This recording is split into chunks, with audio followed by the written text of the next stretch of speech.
और मैं चाहूंगा आज महेंद्र जी जैन जो सूत्रधार बने हैं, प्रथम प्रश्न महाराज श्री श्री चरणों में अपनी ओर से वे यहाँ पर रखेंगे। नमस्ते महाराज जी। जैन परंपरा में सामायिक पूजन उपवास व्रत का काफ़ी प्रचलन है, योग और प्राणायाम का नहीं। यदि योग और प्राणायाम का प्रचलन इसमें हो जाए, जोड़ दिया जाए, तो साधक अधिक स्वस्थ रह सकता है, और स्वस्थ रहेगा वो तो साधना भी अच्छे से कर सकता है। मैं जानना चाहता हूँ महाराज श्री कि क्या ये उचित है कि नहीं है कि प्राणायाम के साथ साथ योग जो है। देखिए, ऐसा है, जैन परंपरा में उपयोग शुद्धि पर बल दिया है, योग शुद्धि पर नहीं। इसलिए हमारी जो साधना है उसमें ध्यान को ज़्यादा महत्व दिया गया। उसके प्रारंभिक अंगों में यम नियम आसन प्राणायाम ध्यान धारणा समाधि आदि जो है उसमें आसन आदि को उतना महत्व नहीं दिया। लेकिन ऐसा भी नहीं है कि आसन का निषेध है। आसन जरूर करना चाहिए। शरीर को स्वस्थ रखने के लिए योगासन बहुत ज़रूरी है। तन स्वस्थ रहेगा तभी मन मस्त होगा। इसलिए व्यक्तियों को चाहिए कि वो आसन लगाने की प्रक्रिया में भी अपनी रुचि लेकर के चले, आसन लगा करके चले। हमारे गुरुदेव कहते हैं आसन का भाव आसन है। आसन यानी भोजन। भोजन किया है तो आसन जरूर लगाओ, ताकि हमारा शरीर बिल्कुल दुरुस्त रहे, और आसन की सिद्धि से ही आगे ध्यान की सिद्धि में सहायता बनेगी। इसलिए इस पर भी सारे व्रतियों को, त्यागियों को ध्यान देना चाहिए। यदि वे नियमित योगाभ्यास करें, आसन लगाए, तो साधना ज़्यादा अच्छी तरीके से कर सकते हैं और लंबी साधना संपन्न कर सकते हैं।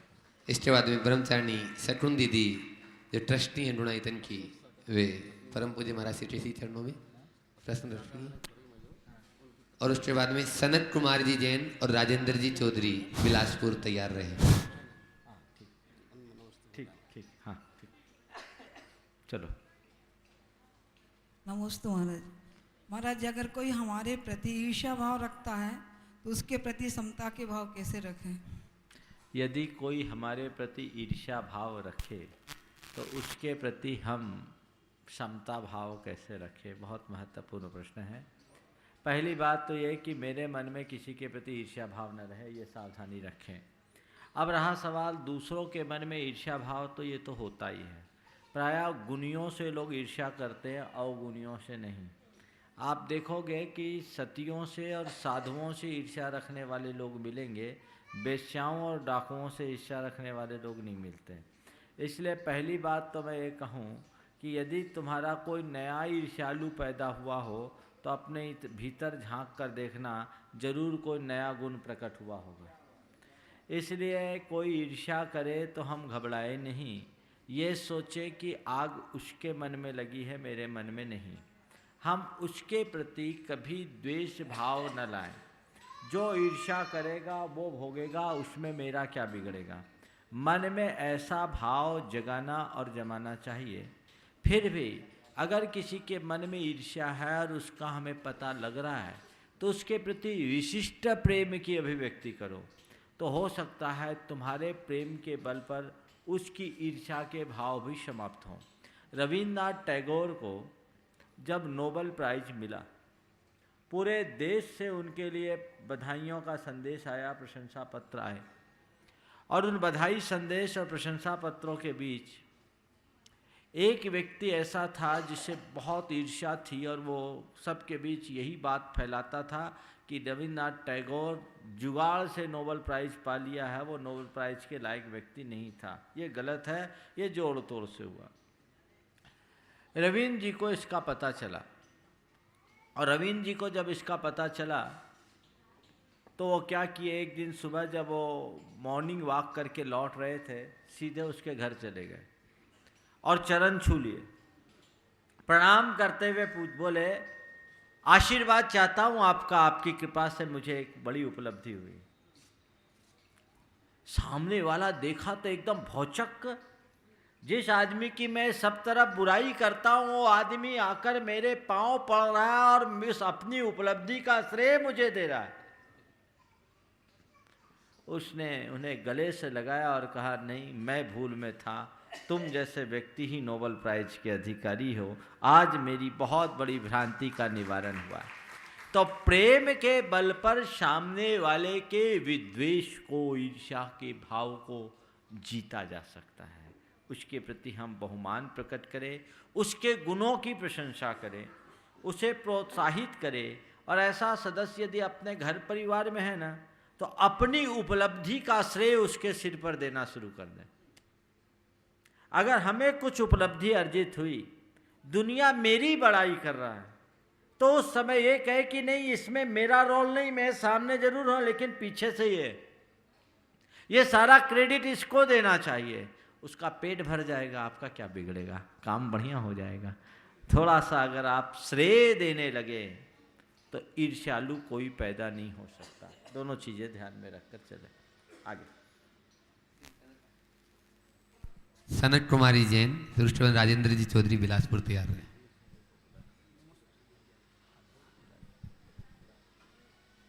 नमस्ते महाराज श्री। 2001 में कुंडलपुर में महामस्तकाभिषेक हुआ था, जिसमें लगभग 15 लाख आदमियों ने भाग लिया था।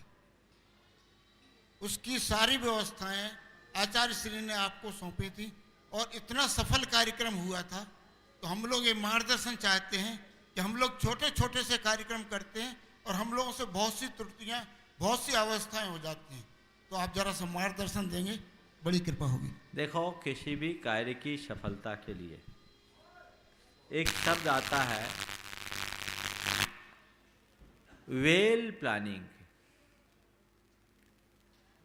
प्लानिंग अच्छी होनी चाहिए। मैं कोई भी कार्य करता हूं तो इस कार्य पर हमेशा ध्यान रखता हूं। और इसकी मुझे प्रेरणा मिली कन्हैयालाल मिश्र प्रभाकर के एक लेख से। हर मैनेजमेंट से जुड़े व्यक्ति को उसे समझना चाहिए। उन्होंने एक संस्मरण सुनाया,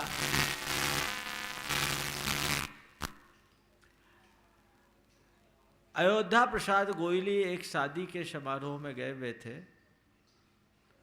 तो अपने अटैची को थोड़ा सा खोलते और जिस वक्त जो ड्रेस नहीं पहनना वही ड्रेस पहनते, निकालते और वो एकदम फिट बैठता। तो ऐसी बातचीत में पूछा गया कि आप जब जो चाहे ऐसे अटैची बिना खोले आपकी 2 उंगली घुसाते और ड्रेस निकल जाती, मामला क्या है? बोले, भाई मैं डबल जलसा करता हूं। डबल जलसा करता हूं मतलब? बोले, एक जलसा मैं यथार्थ में करता हूं और एक जलसा मैं अपने मन से करता हूं। मैंने घर से निकलने के पहले ये बात अपने दिमाग में बैठाई कि इस विवाह में जाऊंगा तो कब क्या होगा, द्वाराचार के समय मुझे कौन से कपड़े पहनने, फेरे के समय कौन से कपड़े पहनने, रिसेप्शन के समय मुझे कौन से कपड़े पहनने, और वो मैंने उसी हिसाब से तय करके अपनी अटैची सेट की। तो मेरा माइंड सेट है, टाइम बचता है। तो कन्हैयालाल प्रभाकर ने कहा कि आप डबल जलसा करते हो, मैं डबल यात्रा करता हूँ। और उन्होंने एक दूसरा संदर्भ सुनाया कि आज़ादी के पहले की बात है, एक चुनाव था और उस चुनाव प्रचार में जवाहरलाल नेहरू को सहारनपुर के इर्द गिर्द के कई सभाएं करनी थी और उनका कार्यक्रम था कि 3 बजे वो सहारनपुर स्टेशन से आएंगे, देवबंद जाएंगे, वापस सहारनपुर आकर के फिर लौटेंगे। उसका कुछ कार्यक्रम था। अब वो कार्यक्रम में हुआ कि ट्रेन लेट हो गई, वो लेट हो गए और वो लेट हो गए तो जैसे तैसे मैनेज करके उनने ट्रेन को तो रोक लिया। नेहरू जी को चाय पीने की आदत थी। अब वो ट्रेन में बैठ गए, कुछ लिख रहे थे लेकिन चाय नहीं मिल रही, तो थोड़ी बहुत तकलीफ तो है। तो उन्होंने धीरे से कहा कि सीट के नीचे चाय रखी है। नेहरू जी अपने हाथ से अपना चाय बनाते थे और सीट के नीचे से टी शर्ट निकाला और उसमें से चाय बना के पी लिया। बहुत अच्छा लगा। फिर आगे तांगे से जाना था तो उस तांगे में एक झंडा लगाना था। अब झंडा लगाने के लिए रस्सी चाहिए, तो प्रभाकर जी के थैले में रस्सी भी रखी हुई थी, उन्हें रस्सी बांध दी। नेहरू जी को बड़ा आश्चर्य हुआ कि ये मामला कैसे है। बोला कि पंडित जी, मैं हर यात्रा के पहले एक यात्रा और करता हूँ। जब मेरे जिम्मे सारी जिम्मेदारी सौंपी गई तो मैंने ये सोच लिया था कहीं ट्रेन लेट हो जाए तो चाय की व्यवस्था कैसे होगी, सो मैं अपने साथ चाय रख ली। मुझे पता था कि झंडा टांगे में बांधना है तो रस्सी लगेगी, सो मैंने झोले में डाल दिया। मैं कोई भी काम करता हूँ तो पहले से उसके बारे में आदि से अंत तक सोच लेता हूँ, तो मेरी डबल यात्रा नहीं सफल यात्रा हो जाती है। इसलिए कोई भी अच्छा काम करना है तो डबल यात्रा करो, तभी सफल यात्रा होगी। राजेंद्र जी चौधरी, उसके बाद जय कुमारी जैन तैयार है। महाराज जी, जैन धर्म का सारा सार आत्मा और मन के ऊपर, माइक लगा के बोलो। हाँ आत्मा और मन के ऊपर है। माइक को मुंह पे लगाना है, नाक पे नहीं। हाँ बोलो बोलो बोलो। तो हाँ। मन का और मस्तिष्क का और हृदय का और आत्मा का कोई तारतम्य संबंध है? मन, मस्तिष्क और हृदय का आत्मा। देखो, इस सभा में जितने लोग मोबाइल लिए हुए सब ऑफ करो, उसी का साइन है ये, समझ गए? मोबाइल ऑफ कर दीजिए, वाइब्रेशन आ रहा है। आत्मा, मन, मस्तिष्क और हृदय का क्या संबंध है? आत्मा व्यापक तत्व है और उस आत्मा का जो ज्ञान का साधन है वो मन, हृदय और मस्तिष्क है। मस्तिष्क को हम मेडिकल साइंस की भाषा में जानते हैं, जिसके माध्यम से विचार विमर्श किया जाता है। दर्शन की भाषा में मन को महत्व दिया गया और हृदय को भावना का स्थान दिया गया है। यद्यपि हृदय व्यक्ति के जीवन का आधार है और हृदय तंत्र जब तक सक्रिय है तभी तक हमारी मन बुद्धि चलती है। मस्तिष्क को बुद्धि का प्रतीक बताया है और मन को भावना का प्रतीक बताया है। तो ये दोनों सब आत्मा के, ये तीनों आत्मा के जानने के ही साधन हैं। इसको हम ऐसा कह सकते हैं कि एक बहुत बड़ा मकान है, उस मकान में कुछ खिड़कियां हैं, कुछ रोशनदान हैं, कुछ दरवाजे हैं, जिनसे उस मकान में रहने वाला व्यक्ति आने जाने का और बाहर के दृश्य को देखने का काम करता है। मकान आत्मा है और उसके दरवाजे, खिड़की, रोशनदान मन, बुद्धि और मस्तिष्क के प्रतीक हैं, जिनका इस्तेमाल आने जाने आदि के लिए किया जाता है। पीसी जैन बिलासपुर, मनीष जैन नैनपुर पीसी जैन को दे देता था। और विजय जी डंडवाल गुवाहाटी। जब तक जो सामने उनसे पूछो दे दे। दिव्यांश जैन सागर, वो भी नहीं आ रहा है। इसके बाद में मैं चाहूँगा आज हमारे बीच में भारतवर्षीय तीर्थ क्षेत्र कमेटी के अध्यक्ष श्री सुधीर कुमारी जैन साहब यहाँ पर उपस्थित। आप लोग जोरदार तालियों से उनका स्वागत करें और वे भी मंच पर स्थान ग्रहण करेंगे। प्रश्न पूछने के लिए भी मैं उनको आमंत्रित करूँगा। दादाजी को दे। जिनके निर्देशन में बहुत बड़े बड़े कार्य हो रहे हैं, ऐसे सुधीर जी से अनुरोध करूँगा भी मंच पर स्थान ग्रहण करें। बोलिए। परम पूज्य आचार्य परम पूज्य मनीष जी महाराज जी के चरणों में प्रणाम। महाराज जी, मेरी उम्र 84 साल की हो गई है। बिलासपुर से जैन मंदिर 5 किलोमीटर दूर है। पैदल चल नहीं सकते, कार का उपयोग होता है। तो कभी कभी भावना ये होती है कि जब कार का उपयोग होता है तो कितने जीवों की मान हिंसा होती होगी, तो अगर जितना पुण्य होता है उससे ज़्यादा क्या प्राप्त होता है, इसके बारे में मैं पूछना चाहता हूँ। देखिए, आपने भाव व्यक्त किया घर से मंदिर दूर है और गाड़ी का प्रयोग करके मंदिर तक जाने में जीव हिंसा होती है, तो मंदिर जाने से पुण्य मिलता है या गाड़ी के संचालन का पाप? मैं आपसे सलाह देना चाहता हूँ कि यदि आप अन्य कार्यों के लिए गाड़ी का प्रयोग करते हैं तो मंदिर के लिए गाड़ी के प्रयोग में संकोच मत करिए, और यदि आपके गाड़ी के प्रयोग का ही त्याग है तो घर बैठे धर्म ध्यान कर लीजिए, कोई बुराई नहीं। जब आप बाजार जाने के लिए, मित्रों के यहाँ जाने के लिए, अपने और किसी समारोह में शरीक होने के लिए वाहन का प्रयोग करते ही हैं, तो भगवान के पास जाने के लिए संकोच क्यों करें? वहाँ जाएंगे तो कुछ पुण्य का उपार्जन ही होगा, नुकसान नहीं होगा। मनीष नमस्ते महाराज। नैनपुर। मंदिर जाने से पहले यदि महाराज जी के दर्शन हो जाएं तो क्या वह देव दर्शन कहलाएगा?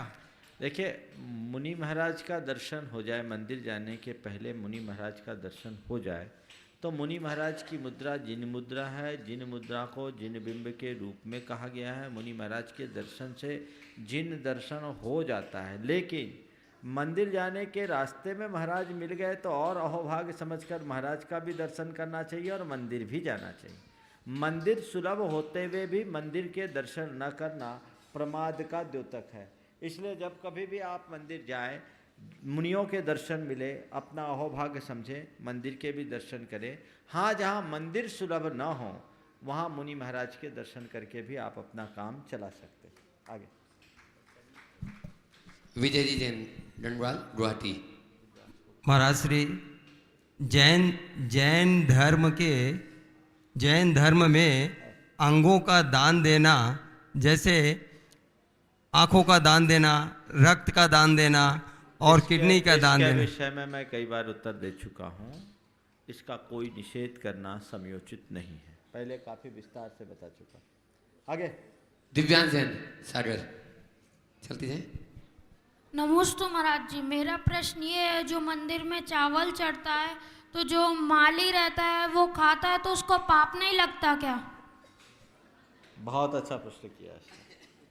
देखिए, भगवान के चरणों में हम लोग जो भी चढ़ाते हैं उसकी निर्माल संज्ञा है।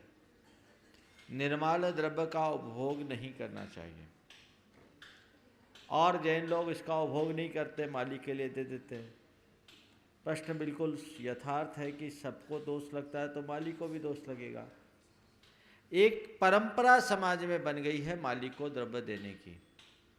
यथार्थता भगवान की सेवा करने वाले माली को अच्छी पगार देनी चाहिए, अच्छी तनख्वाह देनी चाहिए, ताकि वो भगवान की अच्छे से अच्छी सेवा कर सके। और इस द्रव्य सामग्री पर इसका सही प्रयोग पशु पक्षियों के लिए करना चाहिए। सबसे उत्तम तो यह है कि देश भर की जैन समाज ये निर्णय ले और अपने यहाँ के चढ़े हुए द्रव्य को गौशालाओं में भेजना शुरू कर दे। लाखों गायों की रक्षा हो जाएगी, पक्षियों को दाना देना शुरू कर दे, अलग हो जाएंगे। इसलिए ये बहुत अच्छा रहेगा, ऐसा करना चाहिए।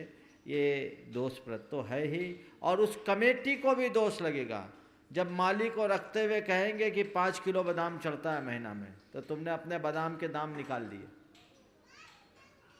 नहीं, आप माली को पगार दीजिए और एक नई शुरुआत करनी चाहिए कि ये सारी द्रव्य सामग्री गौशालाओं में जाए। जीव दया का एक अनुपम अनुष्ठान उससे होगा, आपको दोहरा पुण्य प्राप्त होगा। चलो आगे। अब मैं आमंत्रित कर रहा हूँ सिंगई सुधीर जी जैन साहब को, तीर्थ क्षेत्र कमेटी के अध्यक्ष भी और परम पूज्य महाराज श्री श्री चरणों में अपने नमोस्तुति के साथ में प्रश्न भी रखेंगे। उसके बाद में मोदी परिवार, आज प्रकाश जी मोदी जो डायरेक्टर चेयरमैन हैं, उनके परिवार से भी यहाँ उपस्थित हैं अरिंजय मोदी और अंशु मोदी। अंशु मोदी और अरिंजय मोदी वे उपस्थित हो जाएंगे। परम पूज्य राष्ट्र संत, इस देश के श्रवणोत्तम ज्वाजल्यमान्य सूर्य संत शिरोमणि आचार्य विद्यासागर जी महाराज की प्रज्ञा श्रवण, उनके प्रिय शिष्य शाश्वत तीर्थ क्षेत्र झारखंड की पवित्र मधुबन नगरी में विराजमान परम पूज्य मुनि प्रमाण सागर जी महाराज की आप सबको मेरा जय जिनेन्द्र। गुरुवर, प्रश्न पूछने के पहले मुझे 1 मिनट की अनुमति आप सबसे मिल जाए।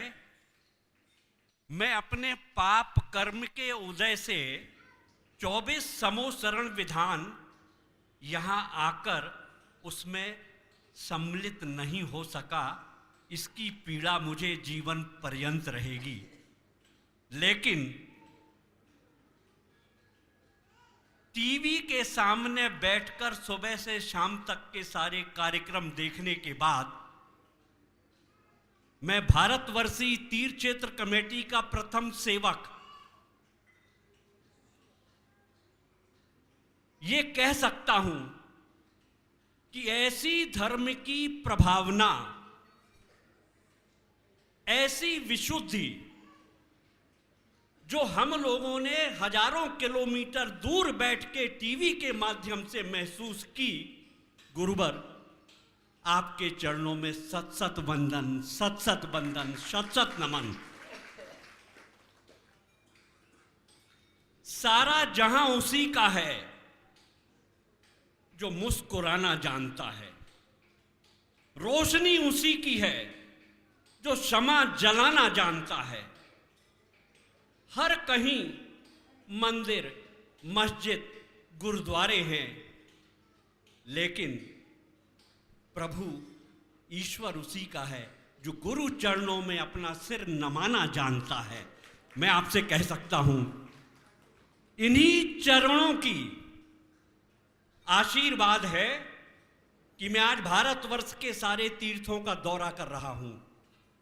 लेकिन गुरुवर, तीर्थों की रक्षा हमारे बस में नहीं है। तीर्थों की सुरक्षा हम श्रावकों के किसी भी उसमें हम उसके लिए कैसे भी काबिल नहीं है। 16 माह के दौरे में मैं आपसे ये प्रश्न कर रहा हूं, मेरे मन में ये बात समा गई है, अंतःकरण में बैठ गई है कि जब तक हमारे आचार्य भगवान, हमारे महाश्रमण, ऐसे संयमी तपस्वी मुनिराज समाज को दिशा न दें तो तीर्थों का संरक्षण हो ही नहीं सकता, आगे हो भी नहीं सकेगा। तो गुरुवर हमें मार्गदर्शन दें। आज ही मैं कल दोपहर से सम्मेद शिखर की पूरी यात्रा ऊपर की वंदना करके आया हूं कि कहां के रास्ते में कहां क्या कार्य होना बाकी है, ताकि यात्रियों को पूरी वंदना में कष्ट ना हो। लेकिन सामर्थ्य कहां? यदि हम ऐसा महसूस करते हैं कि पूरे भारतवर्ष की दिगंबर जैन समाज, सारी समस्त जैन समाज, यदि मधुबन को, इस देव स्थान को, इस शाश्वत मोक्ष धाम को हम पूरे भारतवर्ष के नक्शे में उस रूप में नहीं बिठा पाए, तो शायद आने वाली पीढ़ियां हमें माफ नहीं कर सकेंगी। गुरुवर, कैसे हम संरक्षण करें? मधुबन को क्या रूप दें? कैसी इसकी राष्ट्रीय नक्शे में, भारतवर्ष के नक्शे में, झारखंड के नक्शे में, दुनिया के नक्शे में मधुबन की क्या स्थिति हो? ये मेरा प्रश्न है गुरुवर। देखिए, आपने बहुत गंभीर विषय छेड़ा है। तीर्थ हमारी संस्कृति के सबसे बड़े संवाहक तत्व हैं, धरोहर है, और इन तीर्थों से ही हमें सच्ची प्रेरणा मिलती है, मार्ग मिलता है। इसलिए तीर्थों का संरक्षण और संवर्धन तो प्रत्येक जिन भक्त का अपना दायित्व होता है। तीर्थों के विकास के लिए काफ़ी कुछ काम हुए हैं और अभी बहुत सारे काम की आवश्यकता भी, यथासंभव काम करने की ज़रूरत है। विभिन्न क्षेत्रों की विभिन्न प्रकार की समस्याएं हैं और उनके विकास के लिए आवश्यक अलग अलग कार्य भी है। लेकिन थोड़ी देर चूँकि आपने छेड़ा है, इसलिए मैं आपसे 2-3 बातें तो सभी तीर्थ क्षेत्रों के विषय में करना चाहूँगा, और फिर इस तीर्थाधिराज के विषय में आपने जो दृष्टि चाहिए है मैं उस संदर्भ में भी कहना चाहूँगा। तीर्थ क्षेत्र भारतवर्षीय दिगंबर जैन तीर्थ क्षेत्र कमेटी काफ़ी उत्साह के साथ क्षेत्रों के विकास में लगी हुई है, लेकिन कमेटी अकेले विकास नहीं कर सकती जब तक समाज उसमें सहयोगी न बने।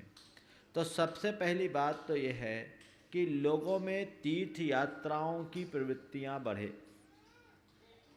जब भी आप हो, तीर्थ यात्रा की प्रवृत्ति बढ़ाए। यद्यपि ये प्रवृत्तियाँ बढ़ी है, पर अभी इसमें और वृद्धि होनी चाहिए। आप जिस किसी भी तीर्थ क्षेत्र में जाएं, वहाँ की मूलभूत समस्याओं से रूबरू हों और उनके लिए सलाह नहीं, सहयोग देना शुरू करें। तीर्थ क्षेत्रों की यात्रा के लिए जब भी आप जाएं, अपना अधिकतम पैसा अपने सुख सुविधाओं में खर्च करने की जगह उसे बचाकर क्षेत्रों के विकास में अर्पित करें, तो तो आप तीर्थ क्षेत्रों के संरक्षण में काफ़ी अहम भूमिका निभा सकते हैं। मैं देखता हूँ लोग तीर्थ यात्राओं में जाते नहीं हैं, और जो जाते हैं वो पूरी बारात लेकर जाते हैं। बहुत से ऐसे लोग हैं जो तीर्थ यात्राएं कराते हैं, हज़ार हज़ार 500 लोगों का ग्रुप लेकर के जाते हैं और उसमें लाखों रुपया खर्च कर देते हैं। एक सज्जन जो बड़ी यात्रा करके लेकर के गए, उनके साथ काफ़ी लोग थे और उन्होंने लाखों रुपया खर्चा किया, लगभग 25 से 30 लाख रुपया खर्च किया। पूरी यात्रा करके लौटने के बाद सब लोगों ने प्रशंसा की, बहुत बढ़िया यात्रा कराई, हम लोगों की सुख सुविधाओं का पूरा ख्याल किया, बारातियों की तरह हमें लेकर के गए। हमने पूछा इस पूरी यात्रा के दौरान दान कितना का किया, तो 30 लाख के खर्च में दान कुल 1.5 लाख का हुआ। हम बोले ये क्या है, ये तो गलत है, ये परंपरा गलत है। तीर्थ यात्राएं कराइए, लेकिन उसे तीर्थ यात्री बनाकर ले जाइए, बाराती बनाकर नहीं। इससे पुण्योपार्जन नहीं होगा, पाप में पैसा जा रहा है। हर तीर्थ क्षेत्र में जाओ तो वहाँ पूजन करो, विधान करो, वंदना करो, एकासन करके आप अपनी तीर्थ यात्रा को सार्थक करो, संयम साधना का पालन करो, जिससे इस तीर्थ यात्रा के बाद तुम्हारे जीवन में एक बड़ा बदलाव घटित हो। तो जो पैसे का वेस्टेज है उसे हटाएं और हर तीर्थ क्षेत्र में जहाँ जरूरी है वहाँ दें। मैं तो ये कहता हूँ कि और दिनों के खान पान की अपेक्षा तीर्थ यात्रा का खान पान सादा होना चाहिए। आप लोगों का सजन गोट हो जाता है, खाने पीने में काम चालू, सुबह से लेकर रात तक। तो तुम तीर्थ यात्रा कर रहे हो कि मौज मस्ती? जो भाई बंधु तीर्थ यात्रा करवाना चाहते हैं, मैं उनसे कहता हूँ तीर्थ यात्रा बहुत अच्छा कार्य है, कराओ, लेकिन सादगी के साथ कराओ, खुद दान दो और अपने साथ जितने लोग जा रहे हैं उनको भी प्रेरणा दो कि तीर्थ क्षेत्र में हमको दान करना है। और जिस तीर्थ क्षेत्र की व्यवस्थाएं अनुकूल न दिखे वहाँ तो चला चला के एक एक को पकड़ पकड़ कर उसकी सामर्थ्य को देखते उसका पैसा निकलवा। क्या बोल रहे हैं? आ रहा वहीं आ रहा हूँ, आप खड़े रहो, अच्छे लगते हो। एक भारतवर्षीय एक पूर्वांचल के, दोनों को खड़े रहना चाहिए, दोनों अध्यक्ष हैं यहाँ पर। तो मैं ये कह रहा था कि तीर्थ यात्रा करें, तीर्थ यात्रा में जाकर के फिजूल खर्चियों को बंद करें और जो हो सके तीर्थ क्षेत्र के विकास में अपना जो उत्कृष्टतम हो वो लगा सके, लगाएं और वहाँ जो भी कमियां हैं उसे दूर करने का भरसक प्रयास करें और लोगों को तीर्थ क्षेत्रों की यात्रा के लिए प्रेरणा दें और तीर्थों में कहीं भी गंदगी न फैलाएं, उसकी पवित्रता को कायम रखें। अगर ऐसा करते हैं तो हमारे सारे उपेक्षित तीर्थ क्षेत्र विकसित होंगे। अपने यात्रा के क्रम में प्रसिद्ध तीर्थ क्षेत्रों के साथ साथ उन तीर्थ क्षेत्रों को भी अवश्य रखें जहाँ यात्रियों की आवाजाही कम है।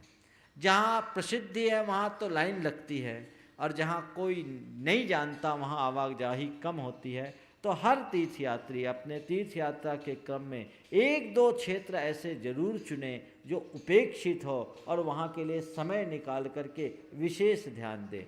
तो ये तीर्थों के विकास में मेरी समझ में एक अच्छी पहल होगी। तीर्थराज का सवाल जहाँ तक है, ये तो हमारा शिरोमणि तीर्थ है। मैंने कहा था एकमात्र तीर्थ है ये, इसे जैनियों का वेटिकन सिटी बनना चाहिए था, लेकिन दुर्भाग्य है हमारे पूर्वज आपस में लड़ खप करके ही अपनी शक्ति को बर्बाद कर दिए। 100-200 वर्ष पहले ये पहल होती तो आज समेत शिखर जी की छटा वेटिकन सिटी से बढ़कर ही होती, कमज़ोर नहीं होती। बहुत कुछ खो गया लेकिन अभी भी बहुत कुछ बचा है, इसे अगर लोग चाहें तो बचा सकते हैं। पर्वत पर वंदना में आने जाने वाले लोगों की पूर्ण सहूलियत होनी चाहिए। पिछले दिनों हम लोगों ने कई घटनाएं सुनी कि तीर्थ क्षेत्रों में, धर्मस्थलों में भगदड़ मचने से अनेक लोगों को असमय में काल का ग्रास बनना पड़ा है। पहले से ऐसे सोच करके कुछ जो पॉइंट है जहां भगदड़ होने पर समस्याएं हो सकती है, सरकार से मिल करके वहां हमें 2 तरह के रास्ते बनाने चाहिए ताकि किसी भी आपात स्थिति से बचा जा सके।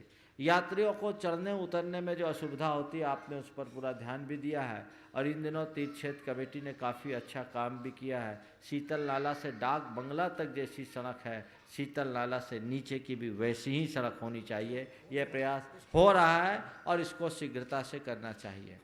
पर्वत पर गंदगी न फैले, इसके लिए प्रयास, जागरूकता का अभियान चलाना चाहिए। और मैं तीर्थ यात्रियों से कहना चाहता हूँ, सम्मेत शिखर जी में ऊपर जाओ तो कोई भी कचरा फेंको मत, बल्कि उधर किसी ने फेंका है तो उसको लेकर अपने साथ आओ, क्योंकि इस तीर्थ की पवित्रता को बनाए रखना प्रत्येक जैनी की नैतिक जिम्मेदारी होती है। ये आपको वहाँ बनाकर रखना चाहिए। इस पूरे मधुबन को प्रदूषण मुक्त, भुखमरी मुक्त, बेकारी मुक्त, अशिक्षा मुक्त बस्ती बनाने का प्रयास करें। जब मैं यहाँ आया था तो मुझे ऐसा नहीं लगा कि इतने बड़े तीर्थ क्षेत्र में आया। बज बजाती गंदगियों के बीच से चलकर वंदना के रास्ते में गया और तब मुझे वेदना हुई थी। और उस समय श्री सेवायतन के माध्यम से कार्यक्रम की शुरुआत हुई, जिससे आप भी जुड़े हुए हो। वो श्री सेवायतन ने मधुबन के चहुमुखी विकास का एक प्रकल्प हाथ में लिया। आज सड़क बन गई, बिजली आ गई, पानी आ गई, आधारभूत आवश्यकताओं की पूर्ति हुई। अभी यहाँ बहुत बहुत आवश्यकता है। यहाँ का इंफ्रास्ट्रक्चर ठीक करने की ज़रूरत, ताकि यहाँ आने वाले लोगों को लगे कि ये जैनियों का कोई तीर्थ है। मैं जब सम्मेत शिखर की यात्रा के लिए आ रहा था तो मैंने सारनाथ देखा, जो बौद्धों का कितना बड़ा सर्किट है। बौद्ध गया देखा, वो कितना बड़ा सर्किट बना हुआ है। लेकिन हमारा ये सम्मेत शिखर का कोई हिसाब किताब नहीं। इसको डेवलप करने चाहिए। और संयोग अभी झारखंड में अच्छी सरकार आई है, लोगों की ऐसी धारणा है कि इस सरकार के माध्यम से काफ़ी कुछ किया जा सकता है। देश भर की जैन समाज को सामूहिक पहल करके इस क्षेत्र के विकास के लिए आगे आना चाहिए, ताकि यहाँ का विकास हो, यहाँ की जनता का विकास हो। और पूरे मधुबन को, जो हमारे गुरुदेव ने कभी कहा था सेवायतन के संदर्भ में आशीर्वाद देते हुए कि मधुबन को वृंदावन बनाना है, वो पहल आप सबको करें। वही एक सपना है जो स्वस्थ, शिक्षित, संस्कारित, समृद्ध और शाकाहारी लोगों को बनाकर धर्म की स्थायी प्रभावना यहाँ से कर सके, ऐसा प्रयास होना चाहिए। पर इस प्रयास के लिए यात्रियों को भी बहुत बहुत सहयोग देने की आवश्यकता होगी। आज यात्रियों में जागरूकता नहीं है। क्षेत्र की पवित्रता को बनाए रखने की जिम्मेदारी आपकी है। आपको उन तमाम कृत्यों से बचना चाहिए जिससे हमारा क्षेत्र अपवित्र होता है। अरिंद्य मोदी और अंशु मोदी, उसके बाद में श्रीमती चंद्रकला पाटनी, रांची तैयार रहे। जल्दी। नमस्ते महाराज जी। मेरा प्रश्न ये है कि महावीर स्वामी और बुद्ध दोनों ही महान आत्माएं थे, परंतु वे अपने पूरे जीवन में एक दूसरे से क्यों नहीं मिले? देखो, अज्ञानियों को एक दूसरे से मिलना पड़ता है, ज्ञानियों को मिलने की ज़रूरत नहीं होती। वो जहाँ रहते हैं रोशनी फैलाते हैं, समझ गए। दो सूरज एक जगह नहीं होता, एक ही सूरज प्रकृति के लिए पर्याप्त होता है। ठीक है ना, चलो। श्रीमती चंद्रकला पाटनी, रांची। नमस्ते महाराज जी। महाराज जी, मेरा प्रश्न ये है कि सम्मेत शिखर तीर्थ की इतनी महिमा है, उसके बाद भी बिहार प्रांत में इतनी अधिक प्राकृतिक आपदाएं, लूटपाट, मारपीट क्यों हैं? देखो, मैं इसके बारे में कई बार बोल चुका। धर्म क्षेत्र में यदि पाप का कार्य होता है तो प्राकृतिक प्रकोप बढ़ने लगते हैं। ये धर्म क्षेत्र था, लोग यहाँ के पहले बहुत अच्छे थे। देश काल की परिस्थिति के अनुरूप लोगों की बुद्धि बिगड़ी और बुद्धि बिगड़ने के कारण वे अधर्म के रास्ते पे चले गए, तो प्रकृति उसे बर्दाश्त नहीं कर पाई। इसी कारण उन्हें प्राकृतिक प्रकोप का शिकार होना पड़ रहा है। क्योंकि ऐसा कहता, अन्न क्षेत्रे कृतम पापम धर्म क्षेत्रे विनश्यति, धर्म क्षेत्रे कृतम पापम वज्रलेपो भविष्यति। शायद यही कारण होगा। नमोस्तु महाराज। महाराज, श्री पुण्य तिथि मनाना जैन धर्म में सही है क्या? और अगर सही है तो उस आत्मा की शांति के लिए, उस आत्मा की कि क्या करें? देखो, पुण्य तिथि आप लोग बोलते हो, इसका मतलब क्या हुआ? कोई आदमी मर गया, उस दिन आपके पुण्य का उदय है। क्या मतलब है पुण्य तिथि? वो मरा, वो आपके लिए पुण्य का कारण बना, आपके पुण्य के उदय से मरा। जो आदमी मरा वो अपने पुण्य के उदय से मरा। कैसे मरा बोलो? पुण्य के उदय से मरा कि पाप के उदय से? अरे आयु का नाश पाप के साथ ही होता है, समझ गए? आयु कर्म हम लोगों की पुण्य प्रकृति, तो आयु कर्म का क्षय हुआ यानी पाप का उदय आया। पाप के कारण मरा कि पुण्य के कारण मरा? तो वो पाप तिथि है कि पुण्य तिथि? जवाब दो, कौन सी तिथि है? पाप तिथि है। तो पाप तिथि को पुण्य तिथि कह रहे हो, जिसके मूल में ही भूल है, वो कहां से अच्छा होगा? क्यों मनाते हो पुण्य तिथि?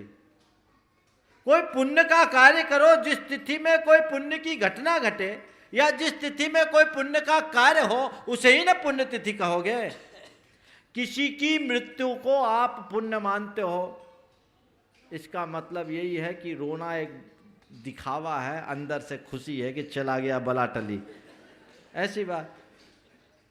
क्या है ये रूढ़ी? तो किसी की पुण्यतिथि सच्चे अर्थों में उस व्यक्ति की मृत्यु को पुण्यतिथि मानो, पुण्य मृत्यु मानो, जो संलेखना पूर्वक देह को त्यागता है, जो साधु बन करके समाधि करता है, जो त्यागी बन करके देह छोड़ता है, उसका मरण तो पुण्य मरण कहला सकता है। बाकी सबका मरण बाल बाल मरण है या बाल मरण है, ये पाप मरण है। इसलिए मेरी दृष्टि में तो वो पुण्य तिथि है ही नहीं, पाप तिथि है। क्या है? पाप तिथि है। इसलिए पाप तिथि मनाने से मतलब नहीं। तो क्या करो? पाप तिथि जब भी याद आए तो पुण्य का काम करो। क्या बोला? बोल रहा हूं, पाप तिथि आए और मन में संताप लाए, व्याकुलता होने लगे, मन अशांत होने लगे, तो आप पुण्य का कार्य कर सकते हो। अब आपने पूछा उसी दिन करे क्या? अगर उस पाप का संताप है तो भगवान का स्मरण करो, और संताप नहीं है तो रोज करो, क्या बुराई? उस दिन करना कोई जरूरी नहीं है। लेकिन अगर लोग ये सोचते हैं कि मैं अपने पिताजी के, अपने पति के, अपने भाई के, अपने बहन के, अपनी पत्नी के मृत्यु की तिथि को पुण्य तिथि मानकर विधान करता हूँ और ये सोचता हूँ कि यहाँ विधान करूँगा तो उसको शांति मिलेगी, भ्रम है। उसको कहीं शांति नहीं मिलने वाली। वो तो गए, वो आपसे अब उसका कोई कनेक्शन ही नहीं, समझ गए ना? वो तो उसका जो होना था सो हो गया। आप अपनी अशांति के निवारणार्थ भगवान की पूजा अर्चा करते हो, अपने पाप भावों का शमन करने के लिए अपना भगवान का पूजन अर्चन करते हो, वैराग्य भाव से ओतप्रोत होकर अपने मन को स्थिर बनाने के लिए पूजन अर्चन करते हो, तो कोई बुराई नहीं। लेकिन उनकी आत्मा को शांति मिले इस भाव से आप करते हो तो मामला गड़बड़ है, समझ गए? तो ऐसी शांति से कोई मतलब नहीं। तो मैं तो कहता हूँ पुण्य तिथि है ही नहीं। कौन सी तिथि है? पाप तिथि है। पाप तिथि को याद ही नहीं करो, भूल जाओ। क्योंकि जितना विरह और व्याकुलता का भाव होगा उतना अशाता वेदनी कर्म का बंध होगा। विरह और व्याकुलता दुख है, शोक है। उस विरह व्याकुलता की स्थिति में, दुख और शोक संतप्त स्थिति में पाप का ही बंध होना, अशाता का बंध। तो अशाता ने विरह व्याकुलता और वेदना प्रकट की और उससे तुम व्याकुल होकर और अधिक अशाता का बंध कर लिए, मामला गड़बड़ है। इसलिए ऐसी पुण्यतिथि मनाने से कोई मतलब नहीं। पाप तिथि है, उस पाप से बचने के लिए, पाप के संताप के लिए पुण्यानुष्ठान करने में कोई बुराई नहीं है। उद्देश्य ये हो कि मैं अपने परिणामों की निर्मलता के लिए भगवान की पूजा आराधना कर रहा हूँ, और भगवान पूजा की आराधना की तो कोई सोचना ही नहीं चाहिए। कोई भी बहाना ढूंढकर भगवान की पूजा कर लो, कोई बुराई नहीं। लेकिन पूजा करना है भगवान का किसके लिए? अपने लिए। ये ध्यान में रख करके चलेंगे तो सारे कार्य स्वतः समाहित हो जाए। हाँ, धार्मिक अनुष्ठान यहाँ करोगे उसको शांति मिलेगी, कैसे मिलेगी? ऐसा हुआ कि एक संत गंगा के किनारे गए, देखे तो लोग सूर्य को तर्पण दे रहे थे। बोले सूर्य को तर्पण क्यों कर रहे हैं? बोले ये जल यहाँ दे रहे, वहाँ पहुँच जाएगा। तो उनने कुछ नहीं किया। क्या किया? गंगा के विरुद्ध दिशा में तट की तरफ पानी निकाल करके हाथ से फेंकना शुरू कर दिए। और जब पानी फेंकना उलीच उलीच कर फेंकना शुरू किया तो लोगों ने बोला भैया क्या कर रहे? बोले मैं जिस देश से आया हूँ वहाँ पानी का नितांत अभाव है, कई सालों से सूखा मचा हुआ है, लोगों दाने दाने के लिए एक एक बूंद पानी के लिए बूंद बूंद पानी के लिए परेशान हैं, तो मैं यहाँ से पानी वहाँ भेज रहा हूँ। तो लोगों ने बोला हद हो गई, तुम्हारे अंजलि में कितने पानी आते हैं, कितना पानी आता है, यहाँ का पानी वहाँ कैसे पहुँचेगा? बोले जब यहाँ का पानी सूरज तक पहुँच सकता है तो हमारे देश तक क्यों नहीं पहुँचेगा? तब लोगों को समझ में आया उस जीव से तुम्हारा कोई कनेक्शन नहीं, मैं भोजन करूँगा तुम्हारा पेट नहीं भरेगा। जो करता है वही भरता है, वो करके चला गया। तुम अपने लिए करो, इसलिए मैं तुम लोगों से भी बोलता हूं अपने बच्चों के लिए इतना नहीं छोड़ो कि तुम्हारे बाद वो पुण्यतिथि मनाए तुम्हारी शांति के लिए। तुम्हें अपनी शांति चाहिए तो अपने साथ लेकर जाओ, जितना लेके जा सको अपने द्वारा अर्जित करो। तुम्हारे द्वारा कृतकर्म ही तुम्हारे लिए सहारा बनेगा, दूसरे का कृतकर्म तुम्हारे लिए कभी सहायक नहीं बन सकता। इस भाव को ध्यान में रख करके काम करना चाहिए। इस प्रकार आज के इस शंका समाधान का सत्र संपन्न हुआ। सुधीर जी ने जो बातें कही है मैं उनको आशीर्वाद देता हूं कि इसी मजबूत इरादे के साथ तीर्थ क्षेत्र कमेटी के कार्य करते रहे। उनके साथ सारा देश है, सबका आशीर्वाद है। कन्हैयालाल जी से मैं कहता हूं पूर्वांचल के अध्यक्ष होने के नाते आपकी जिम्मेदारी कुछ ज़्यादा है, इसलिए अपनी भागीदारी भी ऐसे तो देते ही हैं, इस दिशा में भी होनी चाहिए। और समय आप सबका हो गया, मैं यहीं पर विराम ले रहा हूँ। बोलिए परम पूज्य आचार्य गुरुवर श्री विद्यासागर जी।